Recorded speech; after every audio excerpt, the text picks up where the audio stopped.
Vedare tinokuchingamidzai zvekare kune chimwe chirongwa pano paZim, Facebook Secrets and Confessions. Tadzoka zvekare nemamwe mamessages.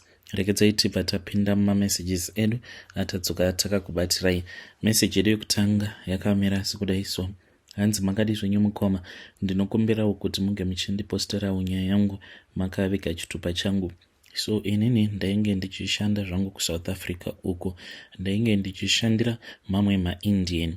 Saka ndakabva ndaona kuti maIndian ivo vanonyanyisa kushandisa mishonga kutodarika isusu vanhu vatema.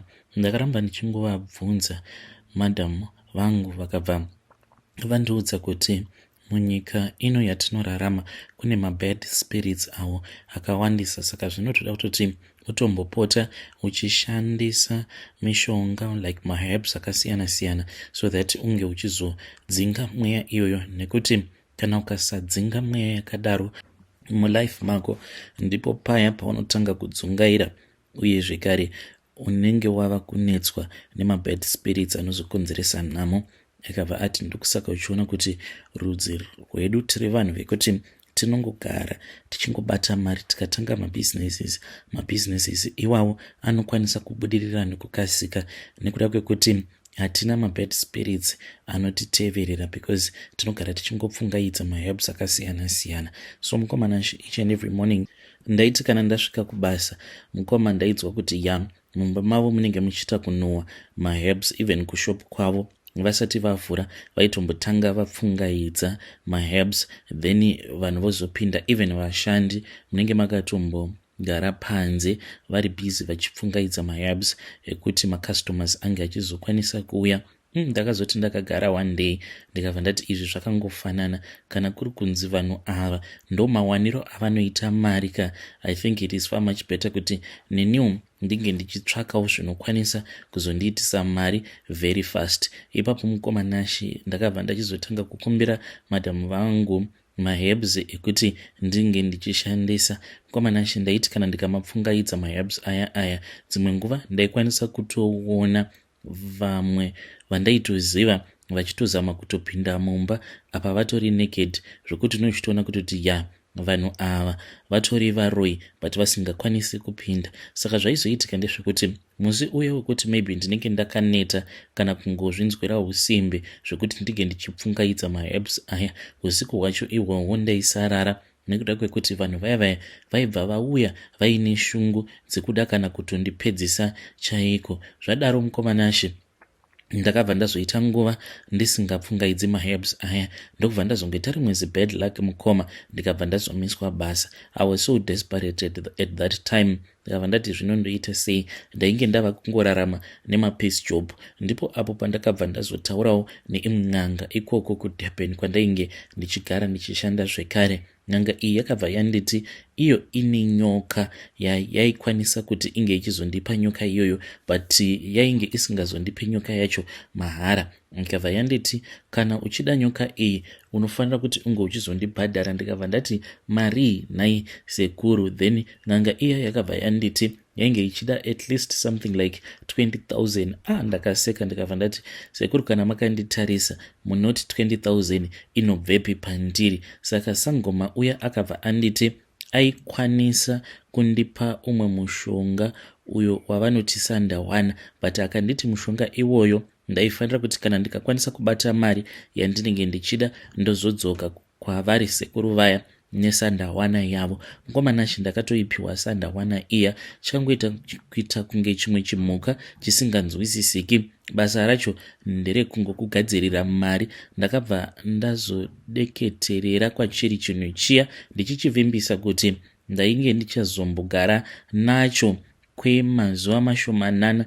Mushure mekunge ndagara nacho ndaifanira kuti ndinge ndichizodzokera nacho kumuridzi wacho anova ari sangoma uya. Saka sekuru vaya havana kundipa chisandawana chiya same day mukoma. Vakabva vanditi ndoda kuti unge uchibuda uchienda kunze uko unotsvaka murume wekuti anokumitisa, whether unomuda kana kuti haumudi, unofanira kuti unge uchizobatira pamuviri, nekuti paya paunenge wabatira pamuviri ndinokwanisa kuzongokupa chete chinhu ichi paya pekuti mazamo ako anenge ava kuti kana ukamasvina anenge ava kuita achibuda mukaka. So I waited mukoma ndokubva ndatanga kurara nomumwe murume uyo wandainge ndichidanana naye raw without any protection, kana iye akatoshamisika because aigara achingondimanikidzira. Apa ndainge ndakapiwa mimwe mishonga yekusuka chibereko changu.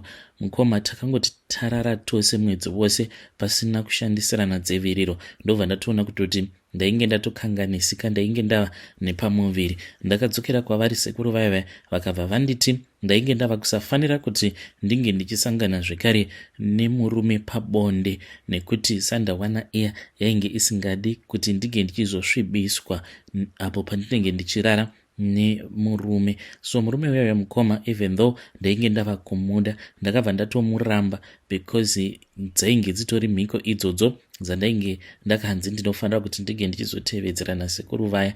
Zvadaro mukoma Nashi, nhumbu iya yakakura. Nhumbu iyi yakati yakura mukoma, pandakaona kuti mazamu angu ainge ava kutanga kubuda mukaka pose pandaimasvina kudai, ndakabva ndadzokera kwavari sekuru vaya ndikabva ndazovaudza kuti zvainge zvava bho. Sekuru vaya vakabva vandipa chisandawana chiya, vakabva vanditi chaisafanira kuti chinge chichimboonekwa kana nani zvake. Lucky enough ndainge ndichigara ndega. Ndakati ndasvika mukoma ndokubva chinhu chiya chatotanga kufamba. Ndakakurura nhumbi dzangu ndokubva ndanorara pamubhedha, ichowo chikabva chakwira pamubhedha. Mushure mekunge chakwira pamubhedha ndokubva chatotanga kutoyamwa mazamu angu. Zvainge zvichirwadza sei mukoma, chakandiyamwa mazamu angu kwenguva refu ndokubva chanyangarika. Chakazoita almost mwedzi wose chichingondiyamwa mazamu angu. Nerimwe zuva pandakamuka ndipo pandakabva ndaona kuti mumba mainge muine mari, mainge muine zvitutu zvainge zvichikwana izvo kuita 4 zvemari. Ndichinoverenga mari yaya ndopandakabva ndaona kuti mari iyi pachitutu choga choga painge paine 25,000 rands. Mukoma ndakafara chaizvo. Ndikabva ndavafonera sekuru vaya vakabva vanditi ivo vainge vachida kuti ndinge ndichiuya neshiya yavo. Vakanditi pachitutu chega chega uri kufanira kuti unge uchizondibvisira 500 rands uye zvekare ne20,000 yangu iya. Ndakabva ndatoona kuti zvainge zviri bho because mari yainge iripo yainge yakawanda chaizvo. Ndakabva ndadzokera nacho chisandawana chiya ndokubva ndachiudza kuti ndainge ndachiunza kumuridzi wacho. Mukoma sekuru vakabva vazoita zvavakaita pandiri mushure mekunge ndavagamuchidza mari iyaya. Ndipo pandakaona kuti n'anga dzakangwara mukoma because idzo hadzidi kuromba but dzinoshandisa iwewe unenge uchiromba, because ipapo vakatoita mari iri clean. Ini ndaisatoziva kutoti mari yandainge ndasara nayo yainge iri mari isina kuchena, mari yainge ichazourayisa hama dzangu, even though ndainge ndava kutozviudza kutoti ndo mari yandichazotoshandisawo kuti ndige ndichizvisimudzira, ende kusimukira kwangu zvinoreva kuti nedzinza rose rinenge ratosimukira paya. Mukoma Nashi mushure mekunge sangoma uya ndamubhadhara, ndipo paakabva achizondipa mishonga yekunwa. N'anga dzine utsinye, handidi kukunyeperai because ipapo achizondiudza kuti ndaifanira kuti ndinge ndichibatira pamuviri.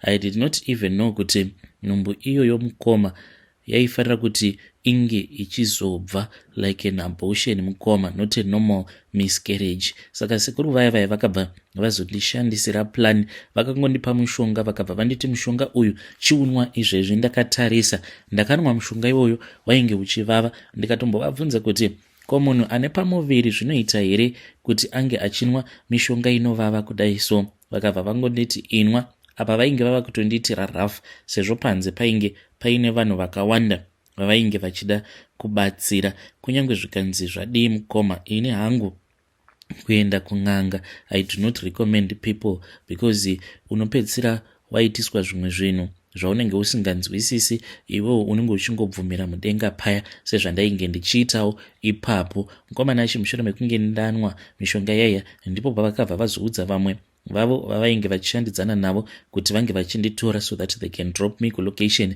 kwandainge ndichigara. Ndakati ndasvika kulocation kuya mukoma ndakarwara zvisingaiti. I still remember kuti it was somewhere kumapast 8 dzeusiku pandakatanga kunyatsokurwara because ndainzwa kuti mudumbu mangu umo mainge mogwadza uye mwana ainge ava kutoda kutobuda. Ndakaita seko mukoma, there was no option at all because ndakazongotora bhaketi ndokubva ndatongogarira pabhaketi paya ndikatonzwa kutoti kune chinhu chakabuda mukoma. Handina kana kumbokwanisa kutarira ini. Zvandakangoita ndezvekuti ndakangotora lead ndokubva ndavhara. Mukoma She ndakambozama kurara because pain yandainge ndichinzwa, it was just too much. Ko iro ropa, there was just blood everywhere mukoma because ndainge ndisisina kana simba mushure mekunge mimba iya yabva. So ndakarara kubva kuma8 zviya zvekuti I was in pain kuzonosvika kuma past 10 I think, ndipo pandakazovhunduka ndokubva ndapepuka paya ndikati kana kuri kunzi kukaidza mwana uyu ndichanomurasa sei. Apa ainge angori mupaketi kudaro. By then I'm pretty sure kuti ainge atofa, but handina kukwanisa kuita zvivindi zvokuti ndinge ndichivhura bhaketi so that ndinge ndichiona kuti mwana uyu ainge ari mwana mukomana here kana kuti mwana musikana. I gathered all of my energy. Apa ndainge ndisitomborina kana simba koiko kubvunda kwandainge ndichiita. Mukoma She ndakazvimanikidza kupfeka paya ndokubva ndabuda panze. Kwainge kwakati zii Mukoma She, location rose rainge rakati zii. Ndokubva ndakiya zvangu ndikabva ndatanga kufamba. Apa ndainge ndichida kuenda kune kamwe karukova, but panotofambwa Mukoma She zvenearly 45 kana kuti hour kubva kulocation pandainge ndichigara uchienda kukarukova ikako.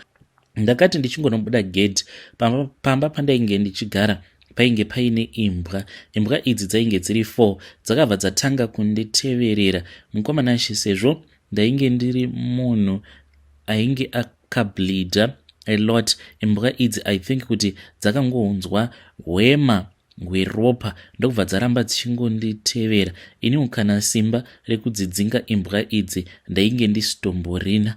Mukoma ndakatanga kufamba ndigofamba, imbwa dzedziya dzichingonditeverera chete. Zonosvika ndichinosvika kukasango kweya ndakabva ndanzwa kuti zvainge zvava kuramba manje because the pain was just too much. Apa ndainge ndava kunzwa ndichipindwa nechando. Mukoma ndakabva ndati kufunga paya ndakamira ndikabva ndati but imbwa idzi dzinokwanisa kundibatsira. Ndakazoita sei mukoma? Zvandakaita ipapo ndakangotora bhaketi reya ndokubva ndavhura lead ndokubva ndatongokanda mwana uya pasi. Imbwa dziya dzigoti dzotanga kurwidzana dzichidya mwana wangu. Ndakatarisa even though mainge muri murima. Mukoma She ndakabva ndatanga kuchema paya, but ndichichema kudaro ndakabva ndazviudza kuti ndaifanira kuti ndinge ndichizvishingisa. Ndokubva ndatanga kunanaira ndichidzokera kulocation. Ndakangotsiya imbwa dzedze dziri busy dzichidya mwana wangu. Ndakati ndasvika kulocation ndokubva ndamborara paya.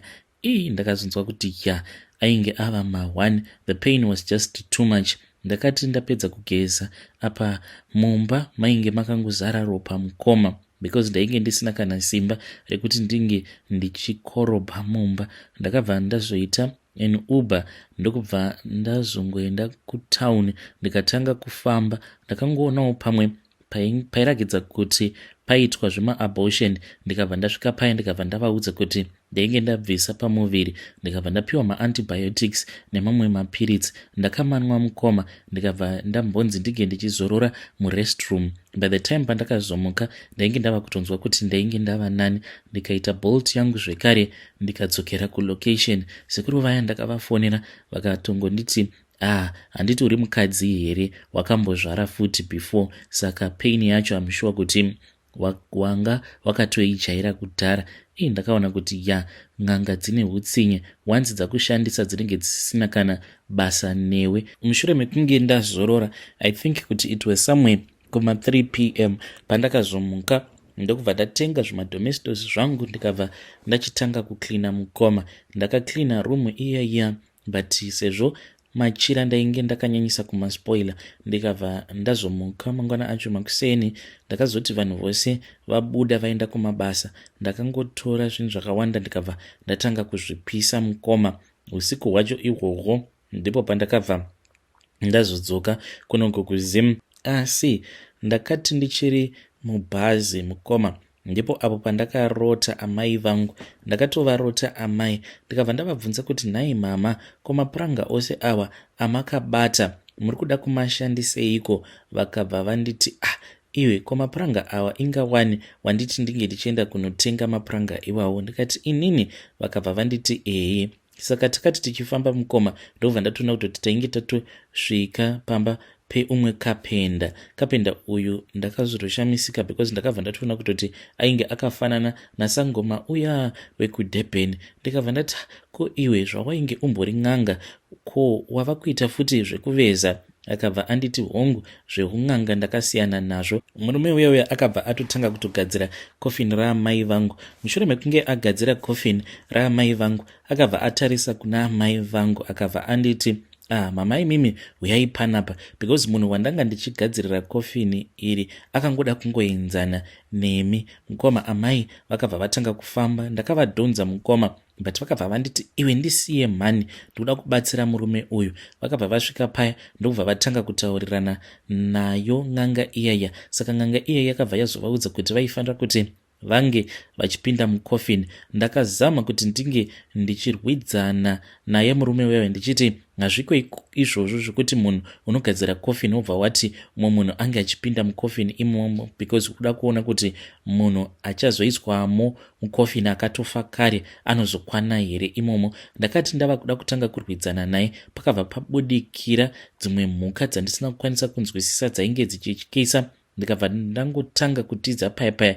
When I looked, ndikabva ndatoona kutoti amai vangu akati vachingonopinda mukofini ndokubva atovhara kofini riya zvekuti amai vakabva vatanga kuridza mhere. Zvinova zviri zvinhu zvekuti zvakandirwadza, because this was a prophecy of the things that were yet to happen. Amai vangu munozviziva here kuti vakazosara voiswa havo kumochwari, but vainge vachiri vapenyu. Mukoma, I still remember my mom crying when I saw her in a vision. Pavakatanga kuendeswa kumochwari, she was still alive, not alive zvekuti vaikwanisa kumova any part of her body, but she was still alive in the spirit somehow. I was shown kuti amai vangu vainge vachiri vapenyu. She only died when she was in the mortuary nekuda kwechando. Chando ndicho chakazovauraya. It was a very painful thing, and ndo zvandainge ndakaudzwa nasekuru vaya mushure mekunge ndavaudza kuti ndidzo hope dzandainge ndakarota. Akabva anditi mari iyoyo unofanira kuti unge uchitora a huge portion of it, obva watengera amai vako kofini rakanaka parufu rwavo. Vanhu vanofanira kuti vange vachidya vachiguta, even if kana uchikwanisa kutenga kana mombe 3 chaidzo dzekuti dzinongourawa parufu rwaamai vako. Mukomanashi, my mom, I can say, even though it is something that is bad to say, had the very best funeral. Mukomanashi, ndakatenga mombe dzainge dzichikwana idzo kuita 2-3, ndakaona kuti dzinozomakisa. Mombe idzodzo dzikaurawa, mukomanashi painge pakazara. Vanhu vainwa nekudya kuita kunge Christmas mukoma, vanhu vachinakidzwa. But I knew kuti this was a final send off nekuda kwekuti ndainge ndachekeresa amai. Mari iya yamukoma yakabva yatanga kumultiply. Zvandainge ndakaudzwa navosekuru vaya, vakanditi unofanira kuti unge uchifamba mumatakishopu, mumashopu, wherever, uchingotenga zvaunenge uchitenga, then paya vanhu vacho pavanenge vakloka mari iya pavanozanganisa mari iyoyo nemari yangu, then inobva yaba mari yobva yaiunza mumba mangu. Mukomanashi, ndo zvandakatanga kuona izvozvo. Ndaiti kana ndikafamba ndikanotenga chandinenge ndatenga, pandinozomuka mukoma, kana ndashandisa kana 10 US, ndaitoona kuti mumba munenge matova kana ne150 or more than. Sezvo tainge tiri kumaruzeva, ndakabva ndati zviri nani kuti ndinge ndichiuya muno muHarare. That is where I am currently based right now. Mukomanashi, ndaingoti makuseni paya ndaitomuka ndototaka kutofamba ndichinotenga mumashops akasiyana-siyana, kuzotonosvika mari yangu yava kuma 2000 US. Ndikabva ndatoenda pane rimwe dealership, ndikabva ndatenga kamwe kamotikari. I think vanhu vavo vanenge vakatofungidzira kuti munhu uyu ndiye balance rekupedzisira, because motikari iyoyo ndakatoiona kutoti yainge iine maproblems, but target yangu yainge iri yekuti vanhu ava sezvo vachibata mari dzakawanda ndikasike kuita mari. Pasina kana nguva mukoma ndakatanga kuona kuti mumba mainge munyuka mari ma15,000 US, mari yakawanda, ende ndaiwanzokutageta zvekare machange money. Ndakati ndaita mari mukoma ndikabva ndazovhurawo zvimashops zvangu nemarestaurant. Ndozvandinoita nekutengesa mabhero kusvika pari zvino. But kana kuri kunzi if someone out there who is suffering, kana akandibvunza kuti wakaenda ukanorombera kupi, I will never tell that person, because mukoma ndakazozvionera ndega pamhino sefodya kuti urombwa it is just something that is like magic money. Unenge uchizviona sekunge une mari, but in reality the devil would have not given you anything, because mari dzacho haudzishandisi iwewe madiro sezvaunoita kana iri mari yako yaunenge washandira uchiburitsa ziya. Idzi mari mukoma utori nenguva dzekutoti unokwanisa kutotambura yeti mumba uine mari. And the most painful part is that amai vangu vakabva vazotanga kundimukira chipoko. The only solution was for me kuti ndinge ndichizopiwa nyoka. Nyoka iyi kani inoda bonde, inoti mamwe mazuva inongorara usiku hwose ichindiita bonde, zvekuti pandinozomuka mukoma ndinenge ndakatsemuka, because iyo haina sikarudzi yemunhurume. Zvainoita ndezvekuti kana yapedza kundinanzva yaona kuti ndinenge ndatota kusikarudzi kwangu, inobva yatanga kufamba kuzonosvika ichinopinda musikarudzi mangu. Apa yakakura nyoka iyi mukoma. Kana yapinda musikarudzi mangu inenge ichipinda ichibuda, hongu panguva yacho iyoyo zvinenge zvichinakidza. But pandinozomuka mukoma ndinozonzwa kuti kuzasi uku kunenge kwakatsemukira, which is very painful. Handidi kukunyeperai, ende nditori nenguva dzekutoti ndinotombonamata kuti dai yambondizorodzawo ndakwanisa kumboenjoyawo life.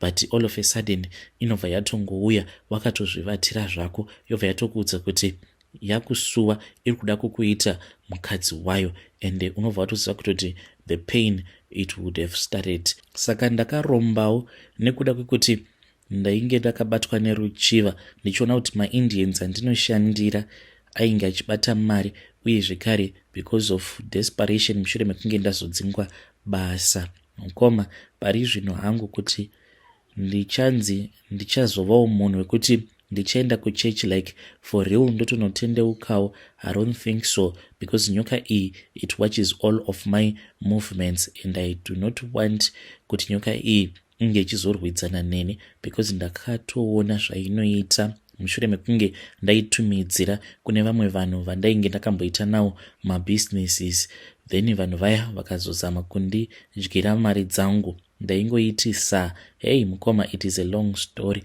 Ndiyo confession yangu. Pari zvino ndichambogomera hangu pano. Kana mukaposta nyaya yangu ndiziviseiwo, ndichange ndichizotevererawo ndiri mucomment section. Vedare ndo message iyo yandakatumidzirwa ichibva kuna ndo message yandakatumidzirwa ichibva kuna vanzvadzi vedu. Zvakangoma hazvo vedu. Hanzi urombwa hunopedza dzinza. Please let us try to speak with her in the comment section.